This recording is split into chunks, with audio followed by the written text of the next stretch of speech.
Hello, my name is Michael Ludden. I really like this stage. This is sort of film noir style. I like this. I want to kind of stand next to this guy.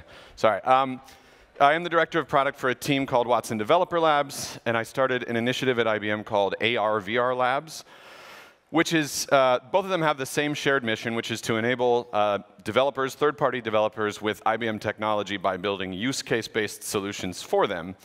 For the AR/VR Labs initiative, it's just targeted towards AR/VR developers.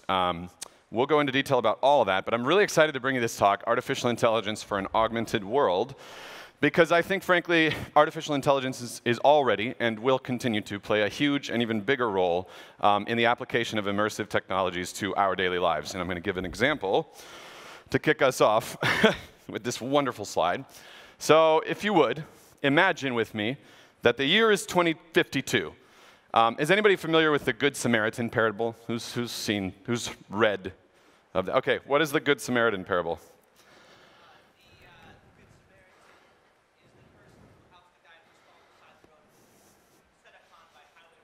That's right. So it's in the Bible. Jesus tells this story in one of the Gospels, I guess, and it's about a guy who gets the crap kicked out of him and all his money stolen, and he's on the side of the road, and a priest walks by. And the priest sees him, and he just goes to the other side of the road.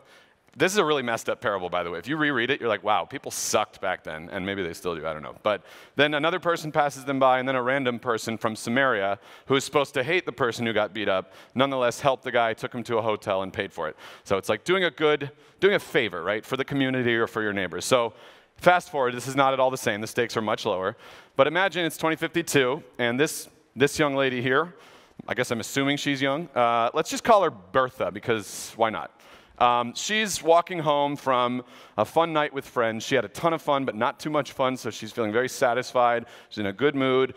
And she sees a sign. And let's just pretend for a second that this isn't some seedy hotel sign, but it's a futuristic sign that maybe has flashing lights, but one of them is either out of sync or is only going on every so often.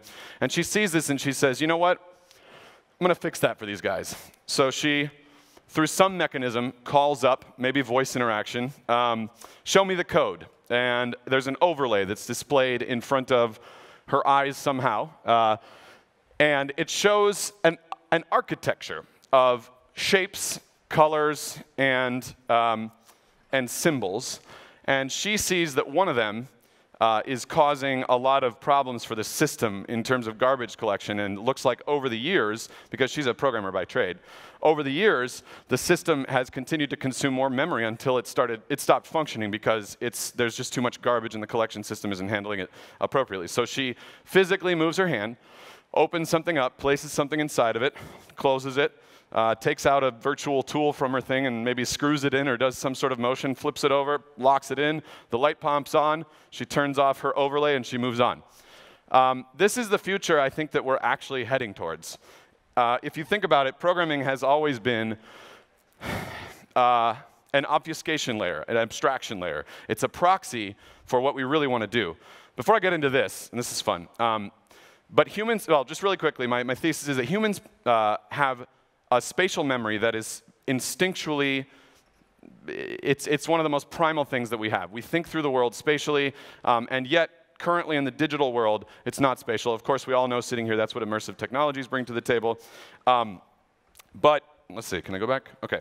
So just going back to this example, you can imagine how there might be a more direct way to interact with code than a Boolean kind of search language that nonetheless uses English nomenclature for the most part, but is machine readable, which is built on top of another system of assembly code. So I think what immersive technologies offer us is an opportunity to rethink that whole stack, and I think that's fascinating. So moving on really quickly, why is spatial memory so important for humans?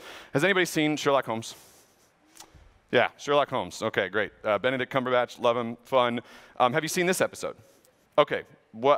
Tell me about what a memory palace is. It's an imaginary construct that is spatial, where you have different objects Yep. that you remember, and then you place different memories, and usually text or visuals near them, so that when you want to recall something, you just think about where you are in the palace, and then you remember the palace. Excellent. Everybody heard that, right? Moving on. No, I'm kidding. I'm kidding. So basically, yes, you got it exactly right.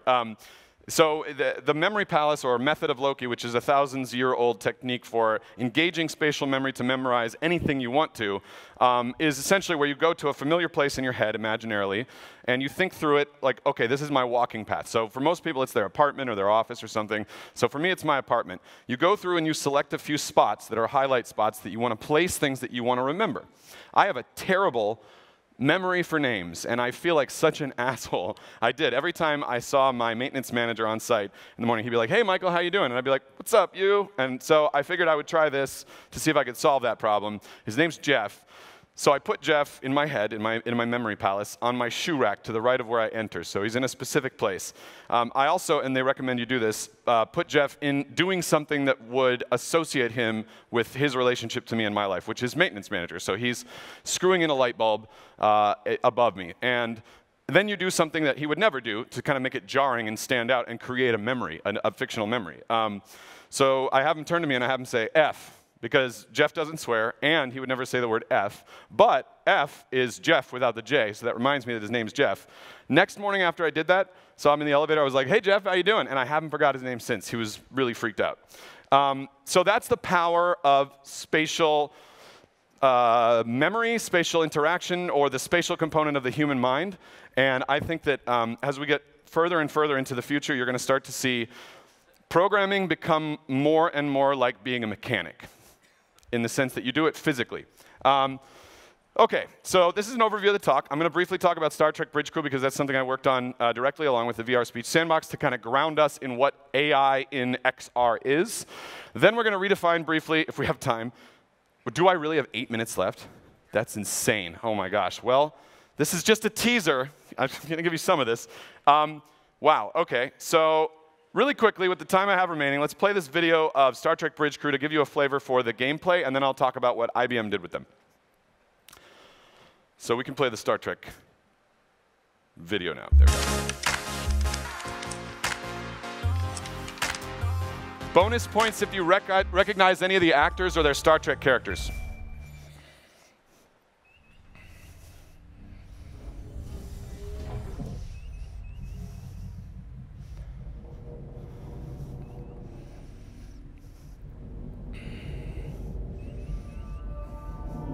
Captain's log.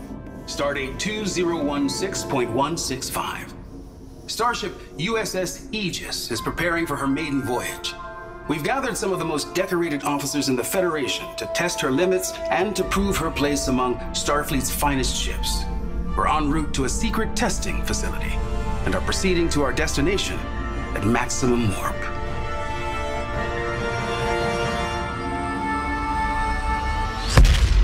This is amazing! Wow! Absolutely astonishing.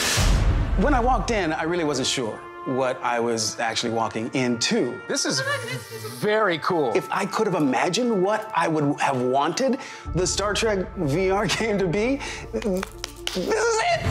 This is what we've been waiting for.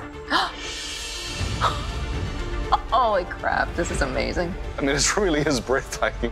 That was an extraordinary experience to be fully encompassed in a world. Whoa, not into that. You're interacting with each other and you're talking to each other and you're taking orders from the captain and I mean, it's really cool. So there's captain, helm, piloting the ship, tactical, and the engineer routing power and charging warp coils. I'm feeling pressure already. I'm feeling nervous now. All right, shields up. Prepare warp, take us out. Yes, Captain. Co-op gameplay is not new. I mean, you know, we can play games with our friends, but there's something different about being in a shared virtual environment. Hearing who you're playing with, you can look over and see the person and see them doing their job and talk to them. The team does not succeed unless everybody does their job well. Ship decloaking, activating shields. Okay, shields up. Shields up. I really did not want to lower the shields while we were under attack. I was very impressed by LeVar playing that game today. He really had the language of Star Trek He's down. trolling LeVar Transporting, Burton. Captain. It was like, yes, yeah, this makes you push the buttons. I will say I nailed being the engineer. That doesn't sound good. It's a Klingon. Red alert. Preparing to warp. We're under attack. We have been waiting in anticipation for so long. for the technology of virtual reality to catch up with where we imagine we should be and where we all want to go. Line us up for warp, please. We have full power. Ensign, as soon as you can get us the hell out of here, I'd be most grateful. This was really incredible. Hull is down to 20%. Come on, y'all. Punch it. As soon as you can. Here we go. Woohoo! It's your own Star Trek experience in a virtual world where you can hang out with whoever you want. And that's a pretty good deal. Okay, we can move on from this video. Nice little hype video there. So you get a sense for the gameplay. Now, very quickly, I'm going to transition into a 90-second video where it's me talking, but I'm more succinct than I would probably be right now. So if you wouldn't mind playing this video, guys, we'll just, this is the explanation of why we built the VR Speech Sandbox, what it is, how it got in Star Trek Bridge Crew, and how it's used. So early in 2016, when the Vive and the Rift, Oculus Rift, were coming out, I noticed that all of these VR headsets, including mobile ones, were coming out with microphones in them, but people weren't taking advantage of voice interaction. And I also realized that voice interaction makes a lot more sense in VR than it does other mediums, and we actually have a really ready-made solution in the form of Watson. And so we put together the VR Speech Sandbox to basically make it easy for developers to build their own voice interaction systems from virtual reality. And in the demo, what you can do is you can create, modify, and destroy objects only with your voice. You can say, create a big black dragon, create a small blue car. You can also use variants, like, give me a big black dragon. You don't need to use a wake word. It's very natural. It accommodates for errors. And one of the first shows we showed it off at, VRLA in 2016, Ubisoft was there. And I approached them because I'm a big Trek nerd. And long story short, a little over a year later, they are actually building a feature which is based on the work we did for the VR Speech Sandbox. We're really happy to get that into the hands of players, and we hope that sparks interest among developers to check out the VR Speech Sandbox. All right.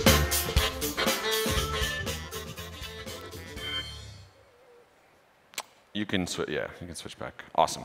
Okay, so after that, so they basically included an AI-powered feature in Star Trek Bridge Crew that let you talk to non-human shipmates on your the bridge, if you're down a buddy when you're playing.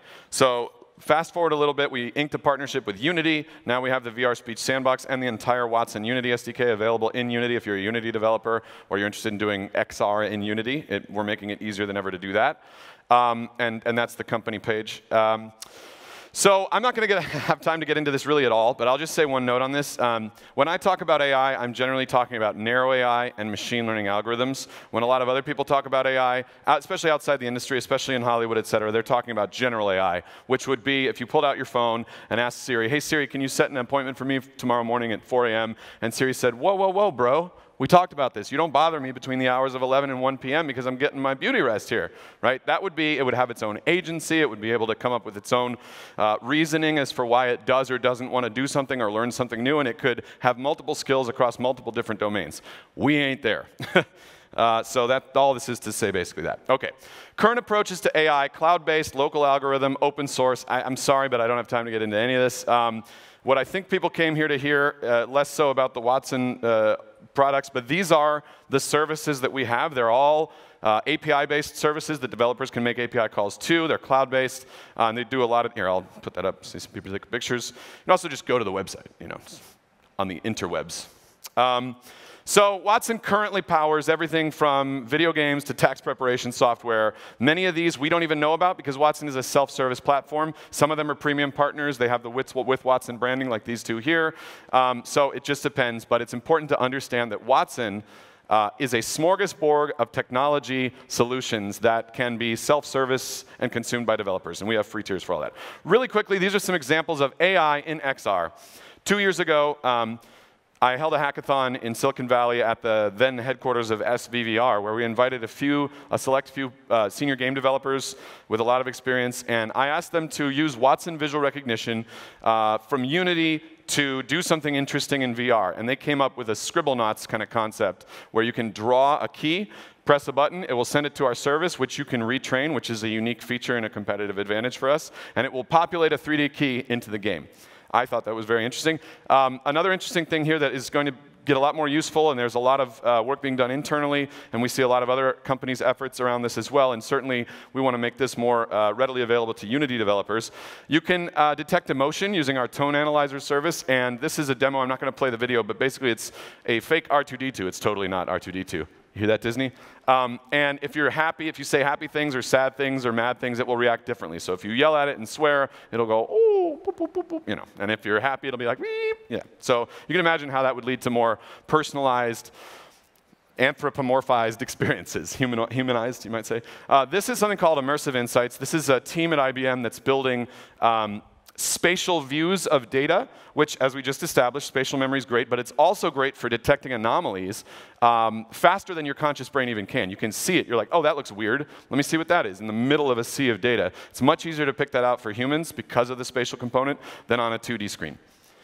IBM Virtual Voice Creator, this is a tool that's built on top of a couple of our APIs that is a UI that allows you to create voice types. If you want to create a breathy, high-voiced old witch, if you want to create a young, manly dwarf, if you can create custom voice types, save them, generate scripts for your games using text-to-speech. And it's essentially an easy button for anyone that has immersive storytelling, gaming, or anything that has a virtual assistant and they want to quickly be able to generate scripts and maybe update it without having to call in voice actors every time.